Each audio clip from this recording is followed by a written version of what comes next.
예수 그리스도께서 나시기 위해서 준비하는 그런 모습입니다. 하나님께서 먼저 천사를 보내셔서 그 소식을 몇 사람에게 알려주십니다. 예수 그리스도께서 누구신지, 왜 오시는지, 어떻게 오시는지, 언제 오시는지 모든 것은 비밀이었습니다. 하나님께서 일부러 누가 아실까봐 숨겨놓으셨다기보다 세상이 어두워서 하나님의 뜻을 깨닫지 못하고 하나님의 뜻을 이해하지 못했던 그런 영적 어두움이 깊은 상황이었습니다.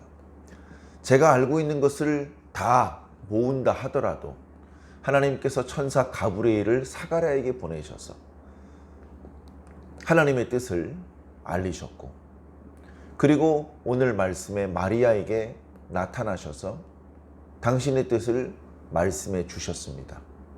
그리고 뒤에 마태복음의 말씀을 보면 요셉에게 꿈 중에 말씀하셔서 당신의 뜻을 보이셨습니다. 아이가 태어나기 전에 동방으로부터 박사들이 하나님의 뜻을 어렴풋하게 깨닫고 경배하기 위해서 왔었습니다.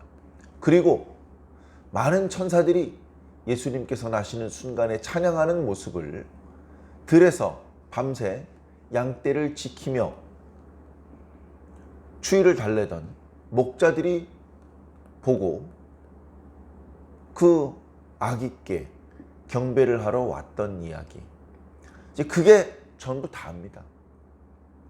그 외에 누가 하나님의 아들이 이 땅에 오시는 것을 알았으며 누가 찾아가 경배를 드렸습니까? 알려줘도 깨닫지 못하고 믿지 못하고 오히려 자신의 밥그릇을 챙기기 위해서 악한 계획을 세우는 일까지 벌어졌던 것이 예수 그리스도께서 처음 나셨을 때 일입니다. 예수 그리스도께서 마지막에 나실 때는 어떠할까요? 구약 성경에 예수 그리스도에 대한 예언이 없어서 사람들이 예수님을 영접하지 못했던 것이 아니었던 것처럼 예수님께서 다시 오실 것이라는 말씀을 몰라서, 그런 구절이 없어서 사람들이 다시 오는 예수 그리스도를 영접하지 못하는 것은 아닐 것입니다. 뻔히 성경에 기록되어 있고 무수히 많은 주의 종들을 통해서 외쳐 선포해 주었지만 과연 얼마나 많은 사람들이 그 말씀을 귀담아 듣고 그 말씀을 믿음으로 받을까요? 낙관적이지만은 않은 상황일 것입니다. 자, 다시 예수님께서 처음 오셨을 때의 이야기로 돌아가서 하나님의 천사 가브리엘이 하나님의 뜻을 미리 알려주는 그런 말씀이 나타나고 있습니다. 오늘 말씀 첫 구절에 보면 6달 후에 6째 달에 이런 표현이 있습니다. 이 표현은 바로 앞부분에 있었던 이야기, 다시 말해 가브리엘 천사가 사가랴에게 나타났던 그 사건 이후에 6개월이 지났다, 그런 이제 뜻으로 우리가 이해할 수 있을 것 같습니다. 사가랴는 제사장이었습니다. 그러니까 제사장 집안이죠. 마리아는. 자, 사가랴가 있는데 제사장이었습니다. 사가랴 혼자 제사장은 아니었겠죠. 많은 제사장들이 그 당시에도 있었을 것입니다. 바벨론 포로 이후 귀환한 사람들이었기 때문에 여러 가지로 상황이 열악했을 것입니다. 다윗 왕 때에 제사장들을 24개 반차로 그렇게 나누어서 각각의 반차의 순서를 따라서 상번제를 비롯해서 성전 제사에 봉사할 수 있도록 그렇게 이제 질서를 잡아 놓았었습니다. 그러나 그 제사장들은 계속 나름대로의 명맥을 유지하다가 유다가 멸망하고 예루살렘 성전이 파괴되며 유다 백성들이 바벨론으로 포로로 끌려갈 때 그때 제사장들도 다 끌려갔죠. 그랬다가 이제 스룹바벨과 에스라와 느헤미야 때에 이제 다시 귀환을 했는데 24개 반차에 속한 모든 제사장들이 다 귀환한 것이 아닙니다.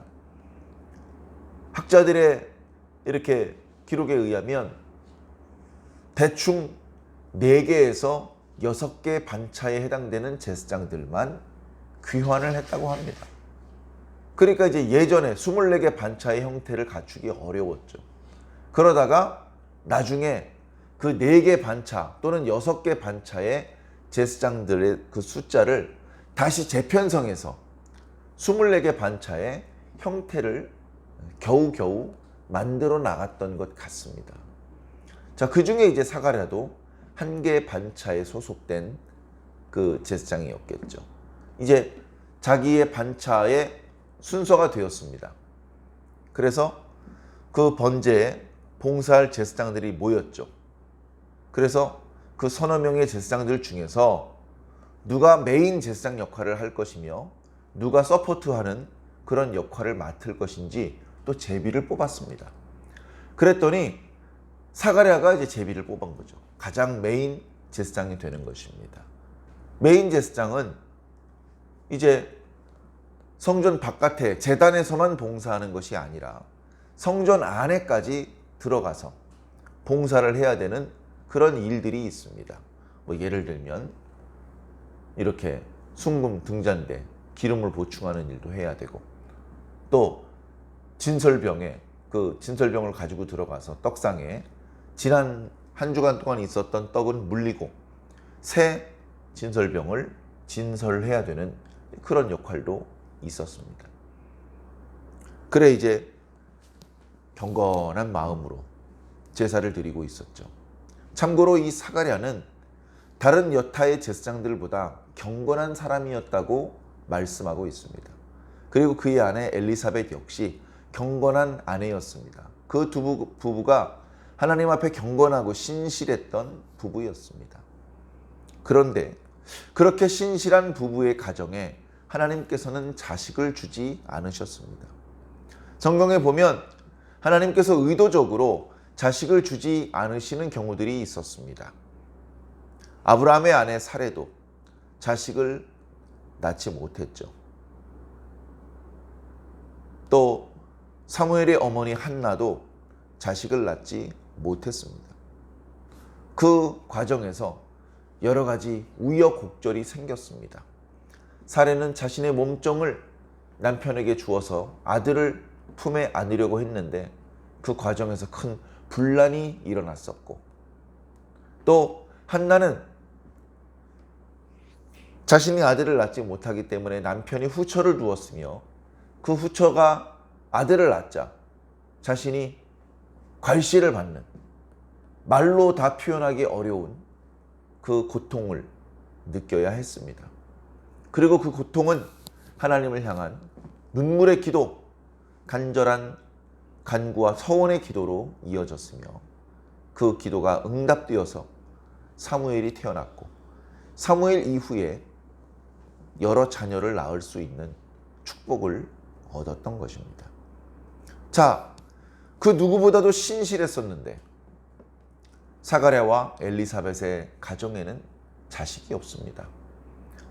벌써 사가랴도 엘리사벳도 나이가 많아졌습니다. 조금만 더 지나면 이제 자식을 기대하기 어려운 나이가 되는 그런 상황이었습니다. 그럼에도 불구하고 사가랴와 엘리사벳은 하나님을 원망하지 않고 경건하게 살았습니다. 제사장의 직무에 충실을 다했습니다.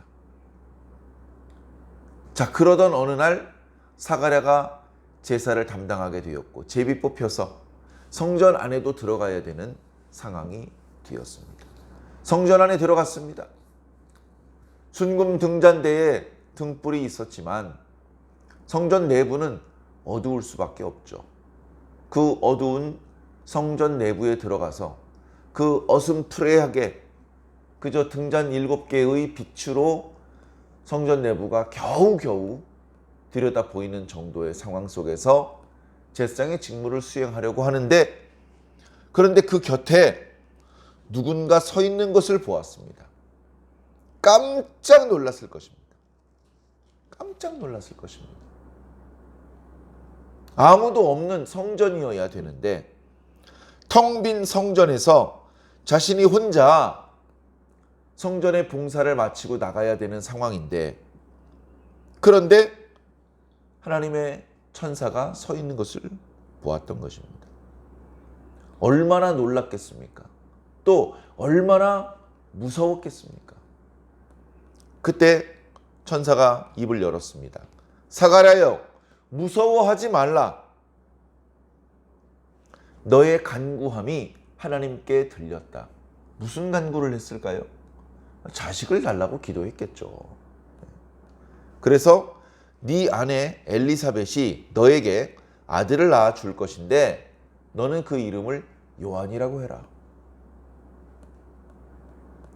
그렇게 이제 아들을 낳게 될 이야기를 사가랴가 들었습니다.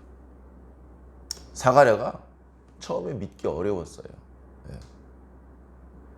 믿기 어려웠습니다. 제 아내가 나이가 많은데 어떻게 그런 일이 있을 수 있겠습니까? 나는 하나님께 좋은 소식을 전하라고 보냄을 받은 가브리엘이다. 그런데 네가 믿지 못하니 이적을 하나 보여주겠다. 네가 아들이 태어날 때까지 말을 못하게 될 것이다. 말을 잘 하던 사람인데 갑자기 말을 못하게 됩니다. 천사와의 만남 이후에 사가랴가 밖으로 나왔죠. 밖에는 자신의 반차에 속한 자신을 도와주는 또 다른 제사장들이 있었습니다. 밖에 있는 제사장들이 사가랴 선지자가 왜 안 나오지? 벌써 나올 시간이 지났는데. 그런데 예법상 그 성전 안으로 들어갈 수는 없었습니다. 좀 기다려보세요. 조금 기다려보세요. 좀 기다려보니까 사가랴가 나왔습니다. 이보게 왜 이렇게 지체한 것인가? 물어봤겠죠? 사가랴가 대답을 못합니다. 이보게 말 좀 해보게. 사가랴가 말을 못해요. 손짓으로 뭐라고 하는데 못 알아듣겠습니다. 그 옆에 있는 제사장들도 깜짝 놀라는 것이죠. 무슨 일인가? 혹시 성소 안에서 천사라도 보았는가? 사가랴가 끄덕끄덕 하는데 무슨 이야기가 있었는지는 도저히 말을 할 수가 없었습니다. 그러더니 뒤에 구절에 보면 정말로 엘리사벳이 임신을 했습니다. 임신한 사실을 처음에 숨겼습니다. 그러다가 아이가 태어났는데 아이의 이름을 뭘로 할지 다들 아버지한테 물어봅니다. 근데 아직도 말을 할 수가 없어요. 그러니까 사람들이 서판을 갖다 주면서 여기다 써보라고. 그랬더니 요한이라고 씁니다. 야, 니네 집안에는 요한이란 이름을 가진 사람이 없잖아. 보통은 자기 집안에서 쓰던 이름을 계속해서 썼습니다. 할아버지가 쓰던 이름을 손자가 쓰고 증조 할아버지가 쓰던 이름을 증손자가 쓰는 그런 일들이 많았기 때문에 야, 너희 집안 어르신들 중에는 요한이라는 이름을 가진 분은 없잖아. 다시 다른 서판을 주는데 또 요한이라고 씁니다. 아이고, 무슨 이유가 있겠지. 아이의 이름을 요한이라고 합시다. 그 요한이라고 이름을 짓고 아이가 태어났는데 드디어 사가랴의 입이 열립니다. 그래서 그 열린 입으로 하나님을 찬양하죠. 찬송하리로다 주 이스라엘의 하나님이여 하면서 하나님을 찬양합니다. 자, 그런 일들이 이제 있죠. 자, 그렇게 사가랴를 만났던 천사 가브리엘이 6개월 후에, 그러니까 엘리사벳 임신 6개월일 때네요. 6개월 후에 마리아를 찾아갑니다. 마리아는 당시 나이가 어린 상태였습니다. 마리아는 이제 유다 지파의 요셉이라는 사람하고 결혼하기로 정혼이 되어 있었습니다. 다시 말해서 약혼을 한 상태였습니다. 유다 사람들은 당시에 결혼을 할 때에 그냥 우리처럼 결혼하고 끝나는 것이 아니고 먼저 약혼을 하고 3개월, 6개월, 길면 1년 후에 결혼식을 하고 그리고서 이제 결혼을 했었습니다. 그게 이제 풍습이었죠. 약혼을 하면 이미 서로를 남편과 아내로 부를 수 있었습니다. 그런데 결혼을 했지만 같이 한 집에서 자는 것은 아니었습니다. 약혼을 한 여자는 1년 동안 순결하게 살 것을 요구받습니다. 그리고 외출을 하면서 다른 사람이랑 만나러 다니고 그러지 말고 자기 부모님과 함께 지내면서 이렇게 결혼을 준비하는 것이죠. 그리고 나서 잘 준비가 되면 6개월 후에, 1년 후에 결혼식이 열립니다. 그러면 등과 함께 기름을 준비해서 등불을 밝혀서 신랑을 기다리다가 신랑이 오면 신랑을 영접을 하고 혼인잔치에 들어가고 그리고서 이제 합방을 하고 본격적인 결혼 생활이 시작되는 것이죠. 지금 이때는 아직은 약혼만 한 상태입니다. 마리아는 외출도 잘 하지 않고 집안에서 이제 결혼할 날을 기다리며 준비하고 있는 그런 때입니다. 그때 천사가 나타났습니다. 천사 가브리엘이 하나님의 보내심을 받아 갈릴리 나사렛이라는 동네에 갔다. 나사렛이라는 그런 동네의 이름은 성경에 안 나옵니다. 구약 성경에. 그 다음에 여러 학자들이나 랍비들의 글에도 나사렛이라는 이름은 안 나옵니다. 그 정도로 조그만 마을이었고 시골 구탱이에 있는 그런 마을이었던 것 같습니다. 그런 시골에 사는 가난한 마리아와 요셉이었던 것이죠. 거기에 다윗의 자손 요셉이라고 하는 사람과 약혼한 처녀가 있었다. 이름은 마리아다. 이렇게 배경 설명을 해 주시는 것이죠. 28절에 그에게 들어가서 드디어 천사가 입을 엽니다. 은혜를 받은 자여 평안할지어다. 주께서 너와 함께 하시도다. 마리아를 만났을 때 천사 가브리엘은 기계적으로 AI처럼 자신의 감정이 전혀 없는 상태에서 녹음기처럼 하나님의 말씀을 옮기기만 하는 것이 아닙니다. 모든 하나님의 종들이 그러하듯이 하나님의 말씀을 가지고 있는데 그것을 전달하는 그 천사도 또는 선지자도 자기 감정이 있어요. 자, 가브리엘 천사는 기쁨의 감정이 있었던 것 같습니다. 내가 이 하나님의 메시지를 전하게 되어서 너무나 기쁘다. 하나님께서 하시는 이 큰 일, 이 위대하신 일의 소식을 내가 전할 수 있다니 너무나 기쁘다. 이분이 하나님의 아들 예수 그리스도의 모친이 되실 여자인가? 이분을 내가 만날 수 있다니 참 기쁘다. 그런 기쁨의 감정이 있는 것이죠. 은혜를 받은 자여 평안할지어다. 주께서 너와 함께 하시도다. 기쁜 마음으로 인자한 목소리로 축복을 베푸는 그런 내용으로 이야기를 시작을 합니다. 처음에 마리아는 예전에 사가랴와 마찬가지로 놀라고 두려운 마음이 있었습니다. 그리고 당시 유대 전통에 의하면 남자가 여자에게 먼저 인사말을 건네는 것은 큰 실례였습니다. 그건 금지되어 있는 일이었습니다. 여자는 여자끼리 인사하는 것이고 남자는 남자끼리 인사하는 것입니다. 자, 그런데 목소리가 남자의 목소리인데 여자인 자기에게 인사를 건네는 것이죠. 평안할지어다. 그래서 이상하다. 이게 뭐지? 사가랴와 달리 지금 마리아의 이야기에서는 마리아가 어디서 천사를 만났는지, 자기가 주로 생활하는 방에서 만났는지, 아니면 밤에 길거리에서 만났는지, 성전에서 기도하다 만났는지 그런 말씀들은 없습니다.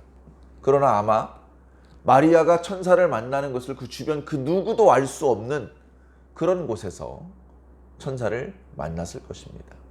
그래 마리아가 놀라기도 하고 두렵기도 하고, 남자가 자신한테 이렇게 인사를 할 리가 없는데 이게 무슨 일인가, 그런 생각을 혼자서 하고 있었습니다. 그때에 천사가 이어서 이야기를 합니다. 마리아여, 무서워하지 말라. 네가 하나님께 은혜를 입었느니라. 은혜를 받은 자여 평안할지어다. 첫 마디도 은혜를 받았다고 말하고 있죠. 지금도 마찬가지입니다. 두려워하지 마라. 마리아여. 이름도 알고 있습니다.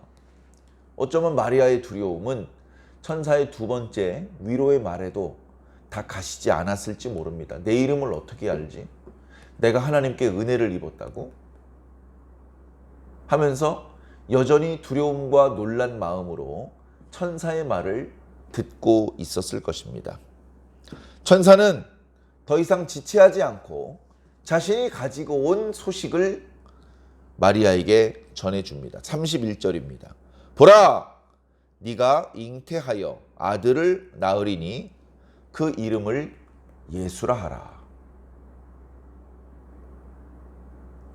결혼하면 잉태하겠죠. 근데 이름을 예수라고 하라고요? 우리 남편 집안에 예수라는 이름을 가진 어르신이 계셨던가? 속으로 어쩌면 그런 생각을 했는지도 모릅니다. 그런데 계속해서 천사가 말씀하십니다. 그가, 네가 낳은 아들이 큰 자가 될 것이다. 이 큰 자라는 말은 참 어려운 말입니다. 큰 자가 되는 것은 어려운 일입니다. 그런데 큰 자가 될 거라고 합니다. 기뻐해야 되는지, 슬퍼해야 되는지, 걱정해야 되는지, 아무튼 큰 자가 될 거라고 합니다. 천사 가브리엘이 사가랴에게 했던 말하고도 비교가 됩니다. 그때는 네 아내가 아들을 낳을 것인데 그가 주 앞에서 큰 자가 될 것이다 라고 말하고 있습니다. 그런데 오늘 우리가 읽은 말씀에는 그저 큰 자가 될 것이라고만 말씀하셨습니다. 누구 앞에서 큰 자가 되는 것이 아닙니다. 예수님이 주님이기 때문에 예수님 자체가 큰 분이 되시는 겁니다. 그러나 세례자 요한은 스스로 큰 자가 아닙니다. 주님께서 키워주셔야 되고 주님 앞에서 큰 자로 인정받게 되는 것입니다. 그런 표현이 다르죠. 이 표현만 보아도 마리아가 낳게 될 아들이 더 위대한 인물이 되는구나 라는 것을 느낄 수 있을 것입니다. 그는 큰 자가 될 것이고 지극히 높으신 이의 아들이라는 칭함을 얻을 것이다. 지극히 높으신 분이라는 표현은 오직 하나님만 받으실 수 있는 표현입니다. 다시 말해 하나님의 아들이라고 일컬어질 것이다. 그렇게 말씀하십니다. 그러면서 주 하나님께서 그 조상 다윗의 왕위를 그에게 주실 것이다. 정말로 왕복을 입고 왕좌에 앉아서 나라를 다스리지는 않으셨습니다. 이것은 영적인 말씀입니다. 육적으로 당시 헤롯 왕을 몰아내고 그 왕좌에 앉아서 유다를 다스렸다? 그게 뭐가 필요하겠습니까? 그러나 예수님의 왕권은 단순히 유다와 팔레스타인 일대를 다스리는 왕권이 아니었습니다. 예수님의 왕권은 온 우주를 다스리는 왕권이십니다. 만왕의 왕이시고 만주의 주이십니다. 하나님께서 그런 권세를 예수님께 주시는 것입니다. 다윗의 왕위를 그에게 주신다는 이 말씀은 과거 사무엘 하에 하나님의 선지자 나단을 통해서 주셨던 다윗 언약의 말씀에 기초합니다. 다윗을 왕으로 선택하신 하나님께서는 다윗의 자식들에게서 계속해서 왕위가 이어질 것을 말씀하셨습니다. 역사적으로는 여호야킨 왕을 끝으로 더 이상 왕위가 이어지지 못했습니다. 나라는 멸망했고 여호야킨의 아들은 왕이 되지 못했습니다. 그러나 그 다윗의 계보는 계속 이어져서 요셉에까지 이어졌고 그리고 예수 그리스도에게까지 이어졌습니다. 예수 그리스도께서는 땅에서 우리와 똑같은 사람의 모양으로 계실 때에 우리가 짐작할 수 있는 그런 왕의 모습으로 지내지는 못하셨습니다만 진정한 왕이셨습니다.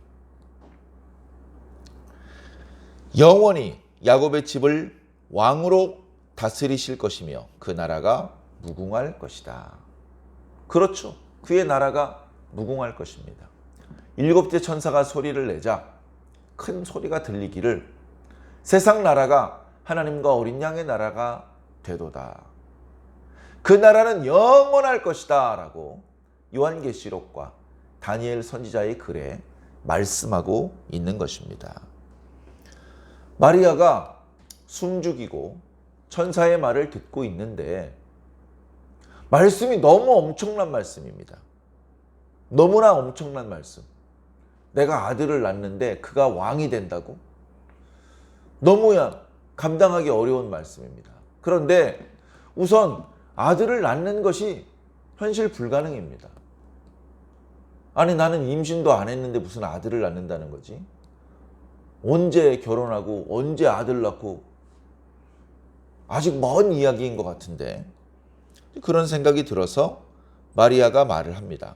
나는 남자를 알지 못합니다.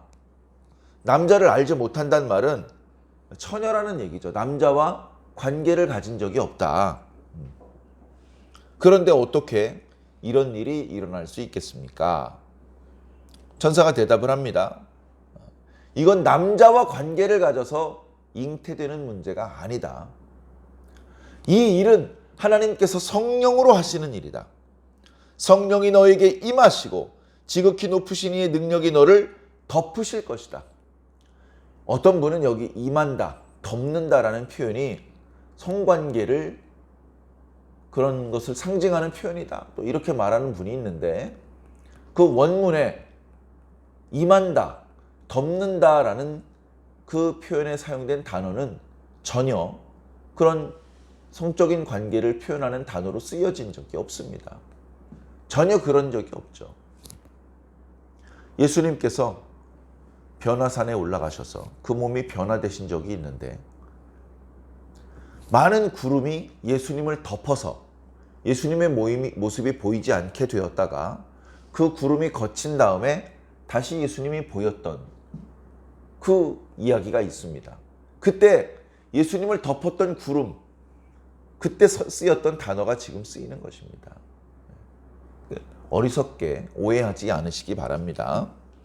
오직 성령의 능력으로 네가 잉태하는 것이다. 그렇기 때문에 태어날 그분은, 거룩한 이는 하나님의 아들이라고 일컬음을 받게 될 것이다. 보라, 네 친족 엘리사벳도, 어떻게 친족인지 모릅니다. 친언니는 아닌가 봐요. 사촌언니쯤 되는 것 같습니다.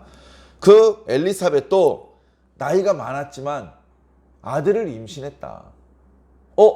그분이 임신을 했나?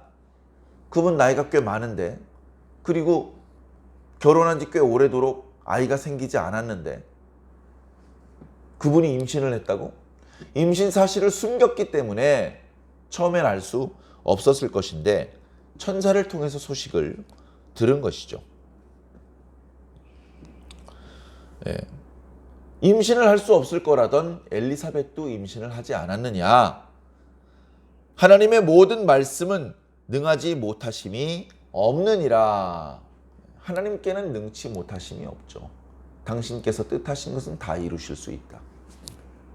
나이 많아서 아이를 임신할 수 없을 것이라고 하던 엘리사벳도 임신을 했던 것처럼 네가 아직 결혼하기 전이고 남편을 이렇게 합방을 하기 전이지만 하나님의 성령의 능력으로, 말씀의 권능으로 너는 아이를 잉태하게 될 것이다. 그렇게 말씀하신 것입니다. 그때 마지막으로 마리아가 말합니다.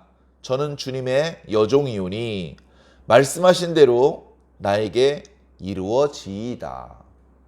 그렇게 전적으로 순종하는 모습을 보여줍니다. 천사를 만나는 놀랍고 두려운 상황인데도 불구하고 사가랴와 마찬가지로 마리아는 곧 정신을 차리고 천사의 말을 집중해서 들으며 천사와 정상적인 대화를 하고 있습니다. 그리고 그 마지막은 순종하는 모습으로 마무리가 되고 있습니다. 마리아의 순종하는 그 대답을 듣고 천사 가브리엘은 떠나갔습니다. 천사 가브리엘이 언제 또 세상에 나타날까요? 우리는 알 수 없죠. 천사의 이름 중에서 미카엘과 가브리엘이라는 이름이 성경에 등장했기 때문에 그 이름을 이용해서 많은 문학작품과 또는 드라마나 영상물이 만들어지기도 했습니다만 실제의 가브리엘은 우리가 그렇게 자주 만나는 분은 아닐 것입니다. 그러나 어찌되었건 하나님의 뜻을 이루기 위해서 하나님의 영들이 움직이는 것이죠. 그렇게 하나님께서는 예수 그리스도께서 처음 오셨을 때 그 상황을 준비하셨고 당신의 능력으로 한쪽에서는 세례자 요한이 또 한쪽에서는 예수 그리스도께서 잉태하게 만드셨던 것입니다. 놀라우신 이 하나님의 역사가 예수 그리스도께서 다시 오실 때에도 역사하실 것입니다. 예수 그리스도께서 다시 오실 때에도 역시 하나님의 성령이 움직이실 것이고 하나님의 천사들이 움직이실 것입니다. 오시기 전에 미리 그 사실을 알아야 되는 사람들을 찾아다니며 당신의 뜻을 보여주실 것입니다. 이제 준비해라. 때가 얼마 남지 않았다. 예수님께서 말씀하셨던 혼인잔치의 비유 때에도 10처녀가 모두 자고 있을 때에 소리가 있다.